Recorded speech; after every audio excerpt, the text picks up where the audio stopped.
نحمده ونصلي على رسوله الكريم أما بعد فأعوذ بالله من الشيطان الرجيم بسم الله الرحمن الرحيم رب اشرح لي صدري ويسر لي أمري واحلل عقدة من لساني يفقهوا قولي ربي زدني علما اللهم فقهني في ديني اللهم إني أسألك علما نافعا ورزقا طيبا وعملا متقبلا اللهم صل على محمد وعلى آل محمد كما صليت على إبراهيم وعلى آل إبراهيم إنك حميد مجيد اللهم بارك على محمد وعلى آل محمد كما باركت على إبراهيم وعلى آل إبراهيم إنك حميد مجيد.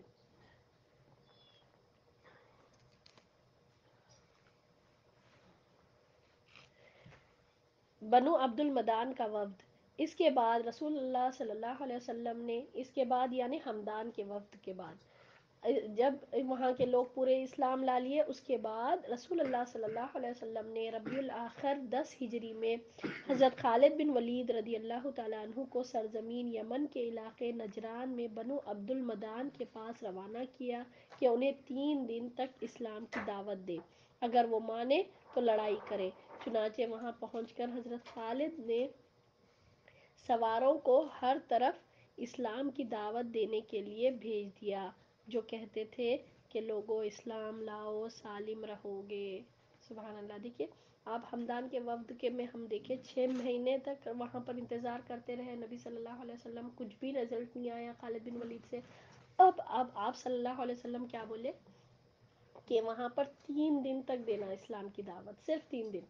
اوپر کے اس میں ہم لوگوں نے پڑھا کہ 6 مہینے تک بھی وہ لوگ نہیں لائے، پھر بعد میں علی رضی اللہ تعالیٰ عنہ کو بھیجا گیا، مگر یہاں کے لوگوں کو 3 دن تک اسلام کی دعوت دینے کے لیے کہا گیا، اور اگر وہ نہیں مانے تو ان سے لڑائی کرے. چنانچہ وہاں پہنچ کر خالد بن ولید کیا کرے، اپنے لشکر اپنی آرمی کو پھیلا کر اسلام کی دعوت دینے کے لیے بھیجے. اور وہ تب ان کے لوگ کیا کہہ رہے تھے، خالد بن ولید کے جو بھیجے ہوئے لوگ کیا کہہ رہے تھے، لوگوں اسلام لاؤ سالم رہو گے. لوگ مسلمان ہو گئے. حضرت خالد رضی اللہ تعالیٰ عنہ نے ان کے درمیان ایسے لوگوں کو مقرر کیا جو انہیں اسلام کی تعلیم دے، اور رسول اللہ صلی اللہ علیہ وسلم کو اس کی اطلاع لکھ کر بھیجائی. آپ صلی اللہ علیہ وسلم نے خالد رضی اللہ تعالیٰ عنہ کو پیغام دیا کہ ان کا وفد لے کر آئے. اب یہ لوگ 3 دن کے لیے ان کو کہا گیا، یہ لوگ مسلمان ہو گئے. تو نبی صلی اللہ علیہ وسلم کیا بولے کہ اچھا خالد بن ولید کو کہ ان کے وفد کو یہاں پر بھیجے. وفد کہتے ہیں ڈیلیگیٹس، یعنی جو ریپریزنٹ کر کے آئے ان کی قوم کو، ایک چند لوگ بنا کر یا پھر ایک انسان یا جو بھی ہے، 2-3 لوگ بھی آ سکتے ہیں یا گروپ آف پیپل بھی آ سکتے ہیں. تو خالد بن ولید نے ایسا ہی کیا. جب وہ لوگ آپ صلی اللہ علیہ وسلم کے پاس پہنچے تو آپ صلی اللہ علیہ وسلم نے دریافت فرمایا کہ جاہلیت میں جو تم سے لڑتا تھا اس پر تم لوگ کس وجہ سے غالب آتے تھے. انہوں نے کہا ہم یکجا ہوتے تھے، متفرق نہ ہوتے تھے اور کسی پر ظلم کا آغاز نہ کرتے تھے. آپ صلی اللہ علیہ وسلم نے فرمایا تم لوگوں نے سچ کہا. اچھا یہ اتنا زبردست آپ دیکھیے یہ ٹپ ہے کہ کسی پر غالب آنے کے لیے متفرق نہ ہوتے تھے، یعنی کہ ڈیوائیڈ نہیں ہوتے تھے، سب پورے یونٹی کے ساتھ لڑتے تھے، اور کسی پر ظلم کا آغاز پہلے خود نہیں کرتے تھے. اگر یہ لوگوں کے پاس جو غلبہ تھا اس وقت کیا وجہ ہے، آپ صلی اللہ علیہ وسلم پوچھ رہے ہیں ان کے وفد سے، تو ان لوگ جواب دے رہے ہیں ہم لوگ پہلے تو پورا یونائٹڈ ہو کر لڑتے تھے، ایکجا ہوتے تھے، یعنی پورے اکٹھا ہو کر رہتے تھے. ایسا نہیں کہ ادھر تھوڑے ٹھہرنا ادھر تھوڑے، ویسا نہیں ہو رہا. کتنی بڑی آپ دیکھیے اس میں حکمت ہے کہ کسی پر غالب آنے کے لیے جو ہے نا اسکیٹرڈ ہو کر رہے تو نہیں ہوتا. آج یہی وجہ ہے کہ آج ہمارے پاس قرآن ہے، ہم قرآن کے وارث ہیں، اتنا بڑا معجزہ ہمارے پاس ہے، مگر بکھرے ہوئے ہیں ہم لوگ. ہم یونٹی تو ہمارے سے بہت دور ہے، کوسوں دور ہے، اور اسکیٹرڈ رہ کر ہم بولتے تھوڑے تھوڑے لوگ تھوڑے تھوڑے جگہ کام کر رہے ہیں دین کا. پورا مل کے ایک ساتھ دین کا کام نہیں ہو رہا، متفرق نہیں ہوتے تھے.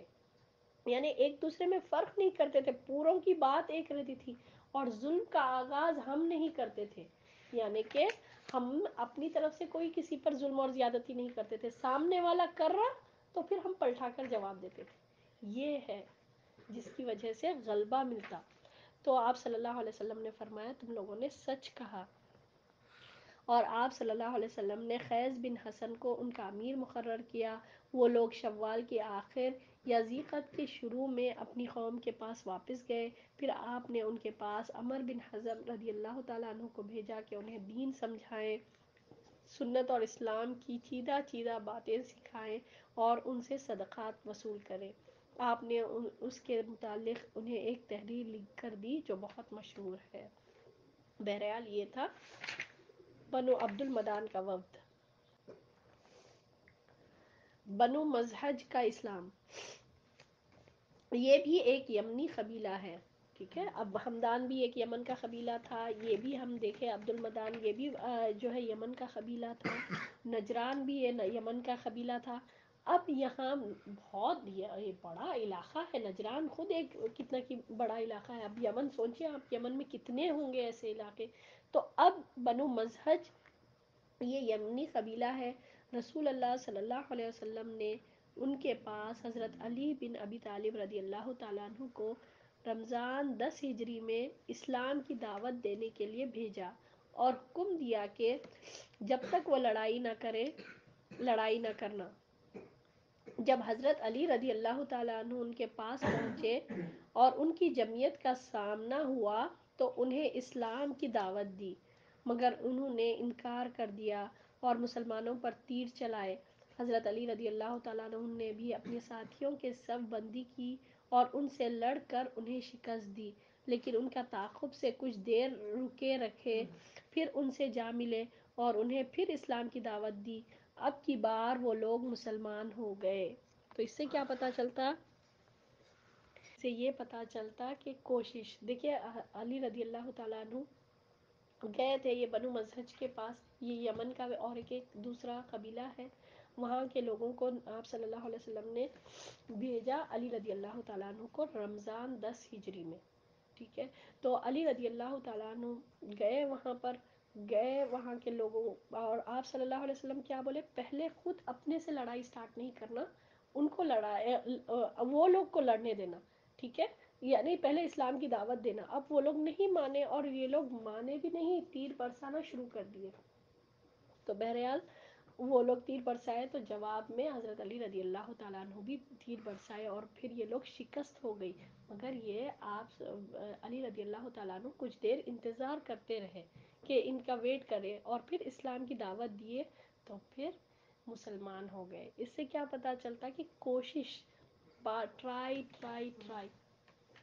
ٹھیک ہے، کوشش کرنے سے وہ لوگ مسلمان ہو گئے۔ ان کے سرداروں نے بیعت کی اور کہا کہ ہماری قوم کے جو لوگ پیچھے ہیں ہم ان کے ذمہ دار ہیں، اور یہ ہمارے صدقات ہیں، ان میں سب سے آپ اللہ کا حق لے لیجئے۔ حضرت علی رضی اللہ تعالیٰ عنہ نے ایسا ہی کیا، پھر پلٹ کر رسول اللہ صلی اللہ علیہ وسلم کے پاس آئے تو حجۃ الوداع میں مکہ کے اندر آپ صلی اللہ علیہ وسلم سے ملاقات ہوئی۔ کب ملے علی رضی اللہ تعالیٰ عنہ؟ وہاں پر آ کر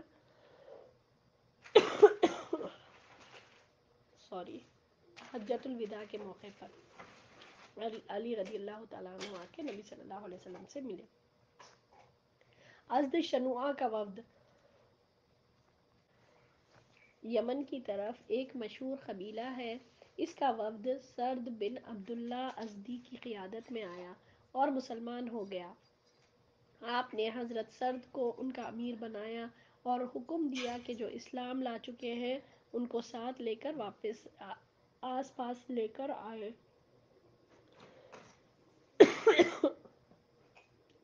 ان کو ساتھ لے کر آس پاس کے اہل شرک سے لڑائی کرے، ٹھیک ہے، اتنا ہی ہے اس کا ذکر۔ اس کے بعد جریر بن عبداللہ بجلی کی آمد اور ذوالقلصہ کا انہدام۔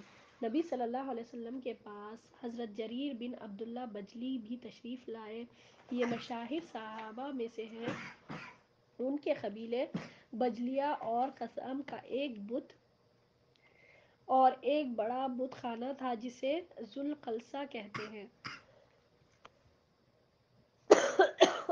اللہ اکبر کبیرہ۔ اور ایک بڑا بت خانہ تھا جسے ذوالخلصہ کہتے ہیں، وہ اس سے خانہ کعبہ کی ہمسری کرتے تھے، چنانچہ وہ کعبے کو کعبہ شامیہ کہتے تھے اور اپنے بت خانے کو کعبہ یمانیہ کہتے تھے۔ دیکھیے یمن کا یہ ایک علاقہ ہے، ٹھیک ہے، یہاں پر ایک بڑا بت خانہ رکھا ہوا، بڑا بت خانہ تھا جس کو ذوالخلصہ کہتے ہیں، اور ان کے پاس وہ جو ہے نا کعبہ بھی بنا ہوا تھا جو یمن میں ہے رکھا ہوا، تو اس کا نام تھا کعبہ یمانیہ، اور یہ جو کعبہ ہے اللہ کا گھر، اس کو لوگ کہتے تھے کعبہ شامیہ، ٹھیک ہے، کیونکہ شام کی طرف تھا نا وہ، تو اس لیے کعبہ شامیہ، اور یہ لوگوں نے کعبہ یمانیہ بنا کر رکھا تھا۔ تو کیا ہوا، ایک دن رسول اللہ صلی اللہ علیہ وسلم نے حضرت جریر رضی اللہ تعالیٰ عنہ سے فرمایا، کیا تم مجھے ذوالخلصہ سے راحت نہ دو گے، یعنی ذوالخلصہ کے بارے میں تم کیا کرو گے، کیا مجھے تم اس سے راحت نہ دو گے؟ تو انہوں نے شکوہ کیا کہ وہ گھوڑے پر برقرار نہیں رہ پاتے۔ تو ٹھیک ہے، یہ جو جریر رضی اللہ تعالیٰ عنہ تھے، نبی صلی اللہ علیہ وسلم وہ اس علاقے کے رہنے والے تھے جہاں پر یہ ذوالخلصہ نامی یہ ایک بت خانہ بھی تھا، اور جہاں پر یہ لوگ کعبہ بھی بنا کر وہاں پر عبادت کرتے تھے۔ تو نبی صلی اللہ علیہ وسلم بولے جریر رضی اللہ تعالیٰ عنہ سے، کیا تم مجھے اس سے راحت نہ دو گے، یہ ذوالخلصہ سے، یہ لوگ جو عبادت کر رہے ہیں وہاں پر؟ تو انہوں نے شکوہ یہ کیا کہ میں اپنے گھوڑے پر برقرار نہیں رہ پاتا، یعنی ان کو اتنی قوت نہیں تھی، ہارس رائڈنگ آسان بات نہیں ہے نا، یعنی ان کو گھوڑے پر بیٹھتے تو تھے وہ، مگر برقرار نہیں رہ پاتے تھے، جیسے ہی وہ سپیڈ پکڑتا گھوڑا تو شاید وہ نہیں بیٹھ پاتے تھے ہوں گے۔ تو آپ صلی اللہ علیہ وسلم نے اپنے دست مبارک سے ان کے سینے پر ضرب لگائی، ٹھیک ہے، ان کے سینے پر، یعنی جریر رضی اللہ تعالیٰ عنہ کے سینے پر ضرب لگائی، اور فرمایا، اے اللہ انہیں ثابت قدمی رکھ اور انہیں ہادی اور مہدی بنا۔ چنانچہ اس کے بعد وہ گھوڑے سے کبھی نہیں گرے۔ پھر وہ اپنی قوم احمس جو بجلیہ کی ایک شاخ ہے کہ 150 سواروں کے ساتھ ذوالخلصہ گئے اور اسے ویران کر دیا اور جلا کر خارش زدہ اونٹ کی طرح چھوڑ دیا، اور ابو ارطارہ کو اس کی بشارت دے کر رسول اللہ صلی اللہ علیہ وسلم کے پاس بھیجا۔ آپ صلی اللہ علیہ وسلم نے احمس کے گھوڑوں اور لوگوں کے لیے 5 بار برکت کی دعا کی۔ سبحان اللہ۔ دیکھیے ہوا کیا، یہ ذوالخلصہ کو جریر رضی اللہ تعالیٰ عنہ بولے کہ نہیں، میں اپنے گھوڑے پر برقرار نہیں رہ پاتا، وہ ایریے کے رہنے والے تھے وہ۔ تو محمد صلی اللہ علیہ وسلم ان کے سینے پر ہاتھ مارے اور دعا کرے، اور یہ بولے کہ اے اللہ تو جریر کو ثابت قدمی عطا کر اور ہادی اور مہدی بنا کر بھیج۔ تو سبحان اللہ، جب وہ گئے اس کے بعد سے کبھی ایسا نہیں ہوا کہ وہ گھوڑے پر سے نہیں وہ کریں۔ یہ نبی صلی اللہ علیہ وسلم کی دعا کا اثر دیکھیے۔ اور پھر وہ گئے 150 سواروں کے ساتھ گئے ذوالخلصہ، اور جا کر پورا ویران کر دیا، جس کو یہ لوگ کعبہ بھی بنا کر رکھے تھے اور وہاں پر بت خانہ کی طرح بنا کر رکھے تھے، پورا وہ کر دیا گیا۔ پھر اس کے بعد نبی صلی اللہ علیہ وسلم کو پوری بشارت دی گئی کہ یعنی کہ بتایا گیا کہ یہ چیز ہو چکی ہے ایسا۔